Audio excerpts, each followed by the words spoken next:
आज हम बात करेंगे एक ऐसी खबर की जो भारत की इलेक्ट्रिक वाहन इंडस्ट्री के लिए चिंता का विषय है, क्योंकि भारत का बढ़ता दबदबा और मेक इन इंडिया का जलजला चीन को जला रहा है।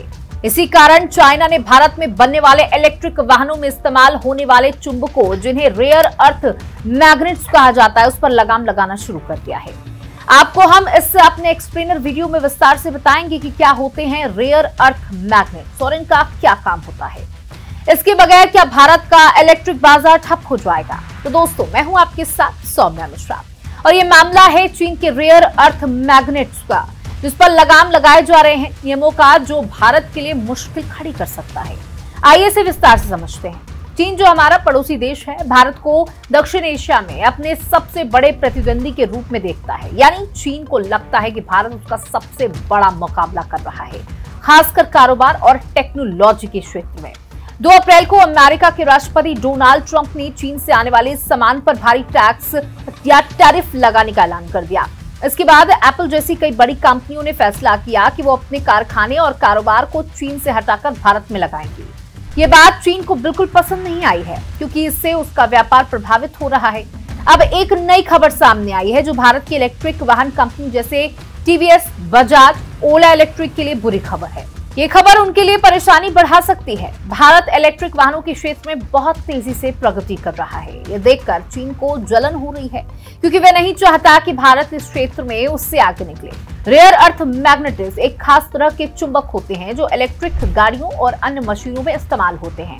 दुनिया के 90% रेयर अर्थ मैग्नेट्स का कंट्रोल चीन के पास है। अप्रैल से चीन ने इनके निर्यात पर सख्त नियम लागू कर दिए हैं, यानी अब इन्हें आसानी से दूसरे देशों को बेचना मुश्किल कर दिया है। चीन ने नियम बनाया है कि उसकी कोई भी कंपनी रेयर अर्थ मैग्नेट्स को बेचने से पहले सरकार से लाइसेंस लेगी। साथ ही एक एंड यूज सर्टिफिकेट देना होगा, जिसमें ये बताना होगा कि ये मैग्नेट्स किस काम में इस्तेमाल किए जाएंगे। बिना इसकी अनुमति के कोई भी कंपनी इन्हें बेच नहीं सकती। इस नए नियम की वजह से भारत की इलेक्ट्रिक वाहन कंपनियों को बड़ी दिक्कत हो रही है। कई कंटेनर जो रेयर अर्थ मैग्नेट्स लेकर चीन से दिल्ली के लिए भेजे गए थे, वो अब चीन के बंदरगाहों पर अटक चुके हैं। चीन की सरकार इन्हें मंजूरी नहीं दे रही, जिससे सामान भारत नहीं पहुंच पा रहा। ये रेयर अर्थ मैग्नेट सिर्फ इलेक्ट्रिक गाड़ियों में नहीं, बल्कि आम पेट्रोल डीजल गाड़ियों में भी इस्तेमाल होते हैं, जैसे कि पावर विंडो, ऑडियो सिस्टम और इलेक्ट्रिक मोटर में। यानी कि हर तरह की गाड़ियों के लिए जरूरी है ये। विशेषज्ञों का कहना है कि अगर चीन ने इसी तरह के रेयर अर्थ मैग्नेट्स के कंटेनर रोकने जारी रखे, तो भारत की ऑटोमोबाइल कंपनियों के लिए बहुत बड़ी मुश्किल खड़ी हो सकती है। इससे गाड़ियों का प्रोडक्शन रुक सकता है। खबर ये भी है कि भारत की कंपनियों के पास रेयर अर्थ मैग्नेट्स का जो स्टॉक है, वो सिर्फ जून 2025 तक चलेगा। अगर इसके बाद भी सप्लाई शुरू नहीं हुई, तो प्रोडक्शन पूरी तरह से ठप हो सकता है। पिछले साल में भारत ने चीन से 460 टन से ज्यादा रेयर अर्थ मैग्नेट्स आयात किए थे। यानी भारत इस सामान के लिए बहुत हद तक चीन पर निर्भर है। सबसे बड़ी समस्या यह है कि अभी भारत के पास इन मैग्नेट्स को कहीं और से लाने का कोई तुरंत विकल्प नहीं है।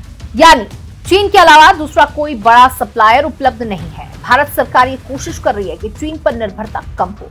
इसके लिए भारत में ही रेयर अर्थ मैग्नेट्स बनाने की कोशिश शुरू कर दी गई है। यानी अपने देश में प्रोडक्शन बढ़ाने की योजना बन रही है, मगर भारत में रेयर अर्थ मैग्नेट्स का प्रोडक्शन करने में अभी काफी समय लगेगा।